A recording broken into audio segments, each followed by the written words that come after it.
성공이 있으면 실패도 있을 거 아닙니까? 저는 그 고3 때 실패를 했잖아요. 그러면 실패했던 거 반대로 하면 성공하지 않을까 생각을 해서, 그래서 재수 때는 고3 때 내가 왜 실패했나 그 분석을 혼자서 해봤어요. 그랬더니 가장 큰 두 개가 있었는데, 하나는 자만이었고 또 다른 하나는 체력 관리 실패했던 거. 그래서 재수 때는 체력 관리 열심히 하려고 노력 많이 했고, 그리고 계속 겸손하려고 끊임없이 자기를 스스로 낮췄어요. 계속해서 성적이 잘 나와도 기뻐하지 않고, 못 나와도, 대신에 못 나와도 슬퍼하지도 않았어요. 그냥 평정심 유지하려고 노력 많이 했어요.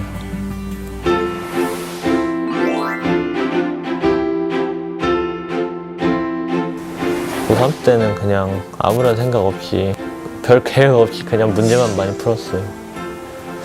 그렇게 무계획적으로 그 흔히 말하는 양식 그렇게 공부하니까 좀 체계성이 떨어지고 약점 같은 걸 많이 극복하지 못해가지고 수능 날까지 그게 영향이 간 것 같아요. 재수했을 때는 제가 3, 4월 달은 그 개념 공부를 처음부터 다시 했고, 이제 5월, 6월 그 정도까지는 이제 좀 심화 문제 많이 풀었고, 이제 7, 8, 9 그때 정도는 실전 모의고사 풀면서 실전 느낌을 익히다가, 이제 10월, 11월은 다시 그 평가원 기출문제 풀면서 그 최대한 수능 시험 문제랑 비슷하게 공부를 했어요.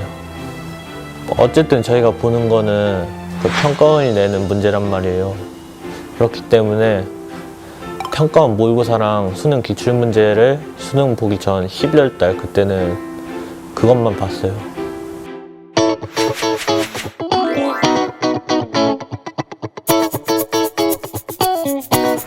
매일 3개씩 비문학 풀고 3개씩 문학 풀고, 문법도 그냥 암기만 하고 그런 식으로 공부했다가 국어 성적이 많이 안 좋았죠.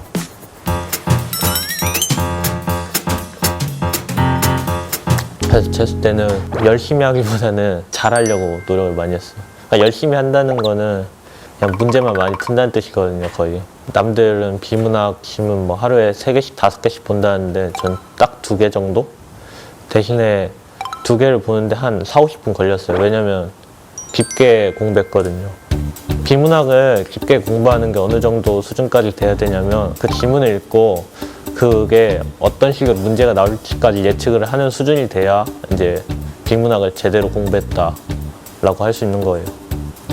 그러니까 친구들은 그냥 지문 읽고 문제 풀고 동그라미 치고 이제 그 기출문제 버리고 그런 식으로 공부하는데, 저는 방금 말한 것처럼 그렇게 문제 예측해서 내가 예측한 게 나왔다 해가지고 예측한 거 나온 거 이렇게 계속 비교하면서 공부를 했어요.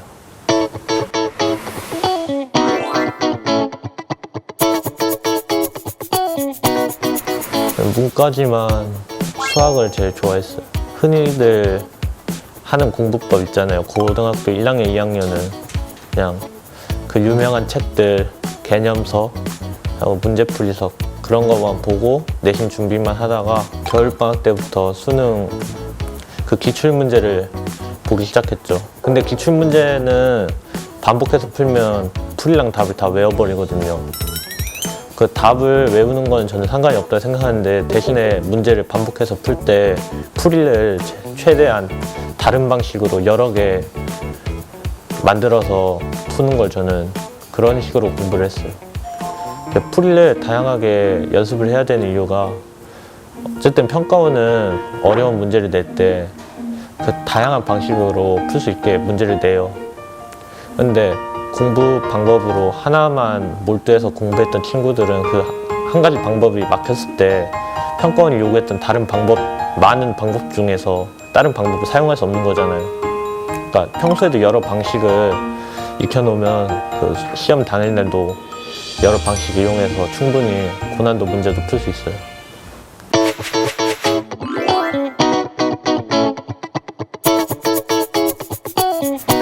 영어는 제가 고등학교 3년 내내 담임선생님이 영어 선생님 같은 분이셨어요.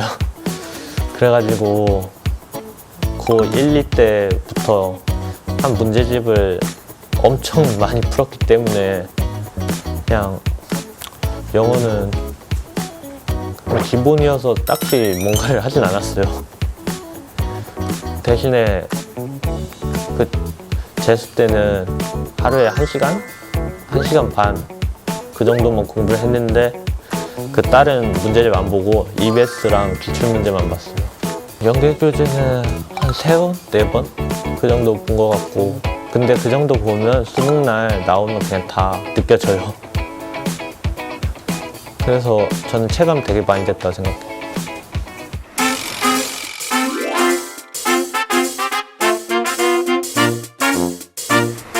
생활과 윤리랑 윤리와 사상을 선택했는데 생활과 윤리는 양이 되게 적어요. 윤리와 사상 근데 양이 엄청 많고, 그래서 윤리와 사상은 고1 겨울방학 때부터 준비를 했고 생활과 윤리는 고2 겨울방학 때부터 준비를 했어요. 고1 겨울방학 때부터 한 과목을 이미 준비해놨기 때문에 충분히 그 윤리와 사상 같은 경우에는 그 기출문제까지 고2 겨울방학 전에 한번 끝내놨기 때문에 고3 때는 그냥 편안히 공부를 할 수 있었고, 시간이 남을 거 아니에요. 그거를 이제 생활과 윤리에 투자를 많이 했죠.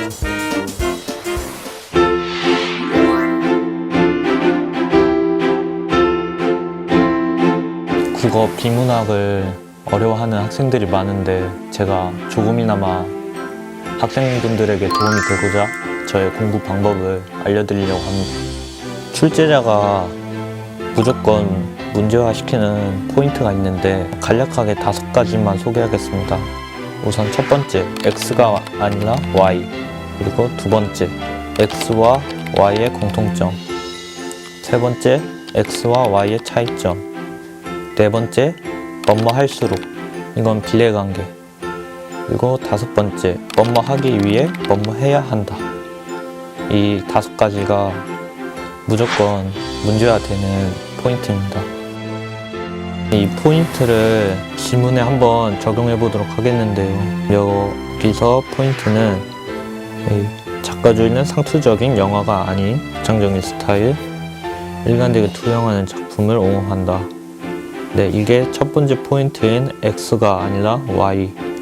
이걸 적용한 건데 이 부분이 문제화되는지 한번 보겠는데요. 여기 2번 선지. 이 상업적인 영화보다는 상투적인 영화를 옹호하고자 하였다.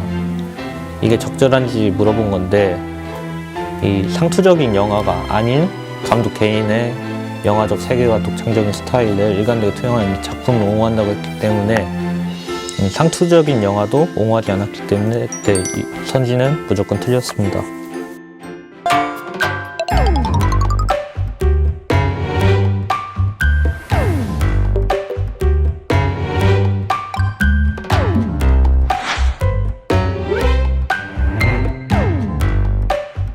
네, 이런 식으로 이 지문을 보면서 문제가 되는 부분이 있거든요. 그거를 잘 찾고 이미 나올 문제를 예측하고 보면 문제도 쉽게 풀고 시간도 절약하면서 문제를 풀 수 있는 거죠.